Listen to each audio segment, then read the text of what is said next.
Today, are they about to steal your property?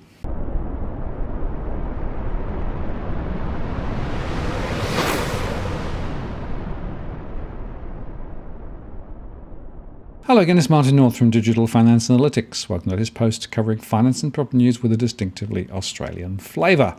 Today I want to discuss the removal of physical title deeds to real estate property in New South Wales. This has created considerable concerns amongst my followers. Indeed, I've received many requests for me to look at the issue, which is coming in October this year. There have been a number of alarmist comments made elsewhere about this final stage of transition to the fully digital title, a migration which, by the way, has been in train for several years. Now, it's worth saying that when you buy or sell a property in New South Wales, the land title for that property is transferred from the seller to the buyer. The New South Wales Land Registry Services, the NSWLRS, records the transfer of ownership for that property on the relevant land register. Most land ownership is recorded via the Torrens Title Register, which is guaranteed by the New South Wales Government, which means that the government promises that the registered land owners recorded in the New South Wales land title system are the true owners of their land. When buying or selling property in New South Wales, there are a range of parties most commonly involved in the official transfer of land title ownership. They include the buyer, which is the person or business purchasing the land title. Then you've got the seller, which is the person or business selling the land title. And then you've got the buyer and seller's lawyer or conveyancing. They're responsible for the legal aspects of the transaction and act on behalf of the buyer and seller. And of course, there are financial institutions like lenders who are discharging a mortgage for the seller or recording a mortgage for the buyer over the subject land following the transfer of land title ownership, if applicable. Now, the New South Wales Land Registry Services are responsible for the creation and management of the folio of the Torrens Title Register associated with the land that is the subject of the transaction. Now, if you want to find a lawyer or a conveyancer in New South Wales, then you can go to the Law Society of New South Wales or the Australian Institute of Conveyancers, the New South Wales division. And of course, it's also worth remembering that there is stamp duty and transfer taxes which you may need to pay to the New South Wales Government when buying a property. And again, for further information, visit the Revenue New South Wales website. So, two critical concepts. Firstly, the Torrens title is the critical hook in terms of proof of ownership, not the certificate of title. What they've done now is to remove the certificate of title from the equation, but not the Torrens Land Registry record. But I have to tell you that I think the way that this change was communicated was pretty rubbishy, which is why we've got so many people running around like headless chickens saying, "Oh, I've lost my title." Well, let's go through what they said. This was the recent post from the New South Wales Office of the Registrar General, which caused the concerns. It was headed "Cancellation of Certificates of Title and 100% e-conveyancing from the 11th of October 2021. This is what it said. The Registrar General of New South Wales has declared that the 11th of October 2021 is the day on which all certificates of title, or CTs, will be abolished, known as Secession Day. By order under Section 33AAA of the Real Property Act 1900, from Secession Day, all current CTs will have no legal effect, and the Registrar General will no longer issue CTs for any reason. But then note this, they say the Torrens Title Register remains and has always been the single source of truth as to a person's ownership or interest in land. And they issued a gazetted notice to inform of the change. It was well short and sweet and clearly confused many people. And in addition, they said the Registrar General has also declared under Rule 8.8 of the New South Wales conveyancing rules that the remaining lists of electronic dealings as required dealings. This means that from the 11th of October 21, paper dealings will no longer be accepted for lodgement, and only electronic dealings will be accepted. Electronic dealings can be lodged by a subscriber to an electronic lodgement network operator such as PEXA and Simply. Subscribers are typically lawyers, licensed conveyancers, banks and government departments. The full list of electronic dealings that are acceptable for lodgement can be found in their schedule of e-dealings. From now until the 11th of October 21, a number of changes will be made to remove the paper processes from the rules and legislation. The following will be made with an estimated timeline: update to conveyancing rules late July, proclamation of the Real Property Amendment Certificates of Title Act 2021 late July, revocation of various conveyancing rule waivers late August, an update to the lodgement rules late August. So, just to be clear, the source of ownership truth is the Torrens Title Register, which is the primary register of land held in New South Wales under the Real Property Act of 1900. The Torrens title system was introduced into New South Wales with the commencement of the Real Property Act 1863, and since then all land granted by the Crown is subject to the provisions of this Act. The system, by the way, was designed by Robert Richard Torrens for the South Australian Land Title Registry when he was appointed Registrar of the State in the 1850s. He based his system on the methods used to ensure shipping by Lloyd's of London, using a single register for each land holding and updating it with each new transaction. The Torrens title system is one of title by registration, meaning that registration is paramount. The greatest advantage of the system is that it is a single document guaranteed by the New South Wales Government. The Torrens Title Register is kept by the Registrar General pursuant to Section 31B of the Real Property Act of 1900, and pursuant to Section 32 of the Act, the Registrar General records, grants, folios and dealings with land. The Torrens title is actually made up of three parts: the old form-bound register, the new form loose-leaf register, and the integrated titling system, the ITS. Now that's the one that's really important. But if we go back to the old form-bound register from 1863 to 1961, there are 8,497 volumes.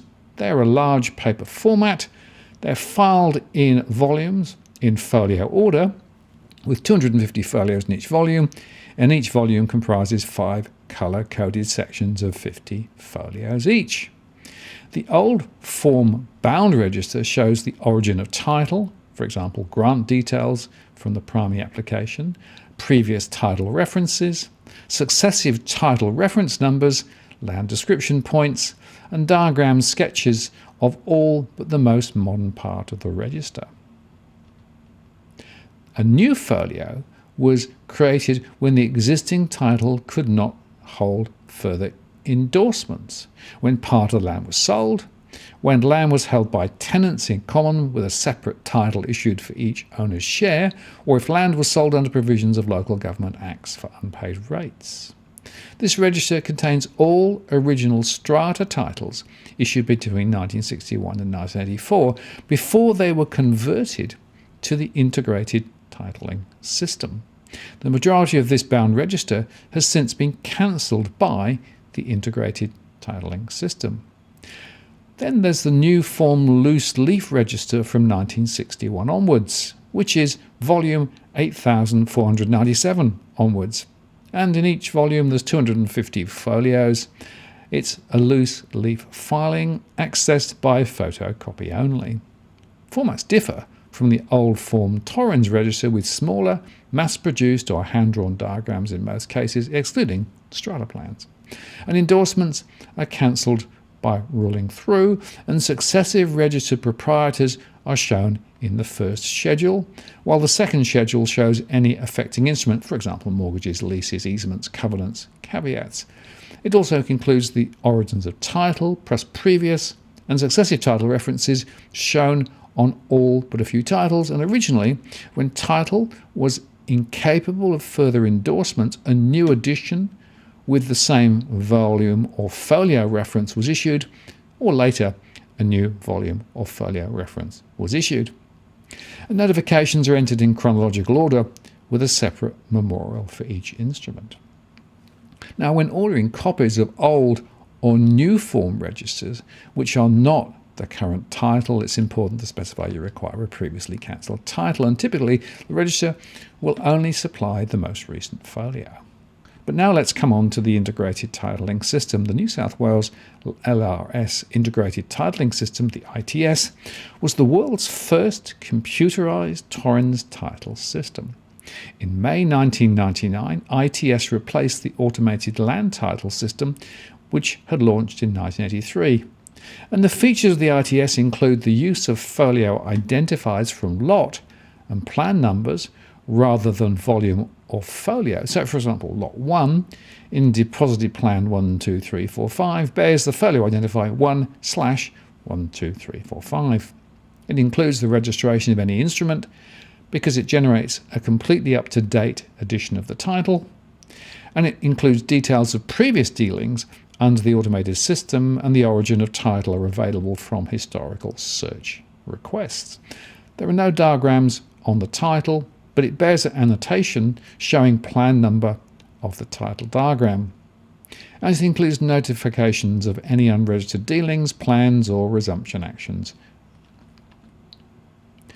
And it's worth noting that paid searches of the ITS are available by the New South Wales Land Registry Services, authorised information brokers.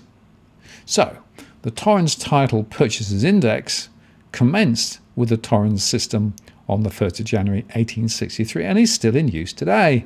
The Purchase Index was held in book form from 1863 until 1970, transferred to microfiche in 1971 before its integration with ITS in 2001, where it now remains. The index was held in alphabetical order by surname only until 1883, with all records after that date held in strict alphabetical order. From the commencement of the Torrens system, all grants appear in this index, together with all transfers dealing with land under the system.